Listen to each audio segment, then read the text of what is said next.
พี่น้องย่ายสาเมี่ยงอุดรตลกชื่อดังของหมอลำเสียงวิหกนกวงศกรสิล่าออกละดิไปล่าบอดนกไปบ่ล่าบอดหนูแล้วพี่น้องเอ๋ยสิไปตั้งประเทศไปพุ่นพักโคอีเซียพุ่นครอบครัวเราอยากให้ไปเหตุการณ์เหตุงานอยู่ทั้งพุ่นพะนาวานั่นน่ะตอนแรกสิไปล่าออกแล้วก็อุ้ยใจน้อยใจใหญ่อยู่จักสิไปเว้าจังไดดีแล้วโพดว่าจังสิล่ะมันก็ใจหายอยู่ล่ะเนาะ จักสิเริ่มเข้าไปเว้าแบบใดแบบไหนก่อนฮักและก็ผูกพันไปแล้วว่าซั่นว่าจักสิเข้าไปเว้าจังใดมันฮักมันผูกพันไปแล้วอยู่กับหมอลำเสียงวิหกมา3 ปีพี่น้องเออ3 ปีนี่เฮ็ดให้มีงานมีเงินมีมิตรมิตรภาพเข้ามาอยู่อาศัยใต้ไส้ค่าบ้านหลังนี้บ้านเสียงวิหกมีแต่ความสุขมีมิตรภาพที่ดีๆที่เกิดขึ้น ขอบคุณบอดนกขอบคุณบอดหนูขอบคุณกำนันเพศที่ให้โอกาสเขามาสร้างสรรค์ผลงานขอบคุณแม่หอยขอบคุณพ่อไทยขอบคุณแม่ยายแดงที่โอบอ้อมตุ่มโฮมเอาลูกเอาเต้าคือจังเป็นพ่อเป็นแม่อีกผู้หนึ่งขอบคุณทีมงานตลกที่เบิกสุผู้สุคนบางเที่ยก็อาจสิเครียดให้กันแน่กระสร้างก็เครียดโลดพอยากเครียดฮ่าฮ่าฮ่าประสนะ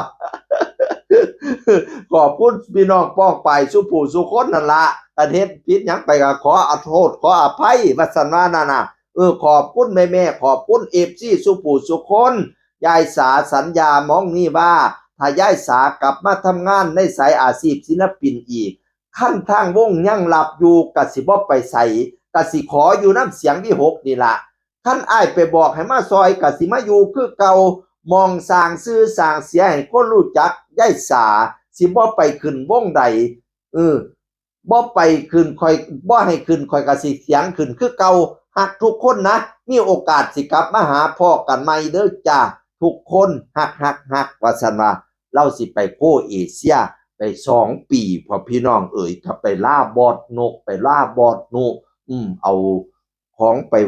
ขอบคุณไปไหว้พี่น้องเอ๋ย โอ้ยศิลปินทั้งเสียงวิหกหลายผู้หลายคนให้น้ำเล่าน้องอาอายก็ให้ไว้สั่นเขาเจ้าผูกพันกันพี่น้องเติ้งให้สะอึกสะอื่นบ่แม่นให้แต่แม่ยิ่งดีน้องกังฟูก็ให้จนน้ำตาย่อยเป็นเม็ดอีหลีกังฟูนั่นน่ะผู้จัดการใหญ่ทายนั่นเราให้เราอยากอายว่าเราให้เราก็หัวแต่ว่าน้ำตาย่อยเป็นเม็ดออกใจเฮ็ดนี่แหละเขาเจ้าผูกพันกันพี่น้องเอ่ย ศิลปินหลายผู้หลายคนกับนั้นเพกก็ว่าโอ้ยขาดอีสาแล้วคือจังขาดอีหยังซัวๆไปจักอย่างให้เจ้าเว้าหยอกเว้านัวหัวมวนกันหลายคนก็เข้ามาส่งกำลังใจให้เราไปอยู่ทางต่างประเทศไก่ฮงเฮียงเหลียงเหลี่ยมเด้อยายสาเอ้ยเอาเงินเอาทำกลับมาประเทศไทยเฮาคันสิกลับมาบ้านเมื่อใดกลับไปแสดงให้เขาเจ้าเบิ่งอีกแน่มาเป็นศิลปินให้เขาเจ้าเบิ่งอีกแน่แล้วมักแต่งตัวเป็นผู้เฒ่าขึ้นพร้อมบอดนุกบอดโนบัดย่ำเขาเจ้าเอาศิลปินเด็กน้อยขึ้นแล้วก็ขึ้นไปแซวน้ำพี่น้องเอ่ยยายสาเมี่ยงอุดรแต่บางเที่ยก็แต่งตัวเป็นวัยรุ่นวัยผู้สาวดีเป็นตาฮักเป็นตาแพงเป็นตาแง่งเป็นตาเบิ่งเป็นตลกที่สลัดเฉลียวเป็นตลกที่มีคำเว้าท่านนะลางเที่ยมันเป็นเฉพาะหน้าเนาะเราก็แก้ไขปัญหามีคำเว้าที่มันมันบ่ได้มันบ่ได้เตรียมมาก่อนสินะสุดยอดสุดยอดยายสาเมี่ยงอุดรพี่น้องเอ้ยเป็นกำลังใจให้เด้อเสียงอื่นคนเก่าเว้าสู่ฟังสวัสดีครับสวัสดีครับ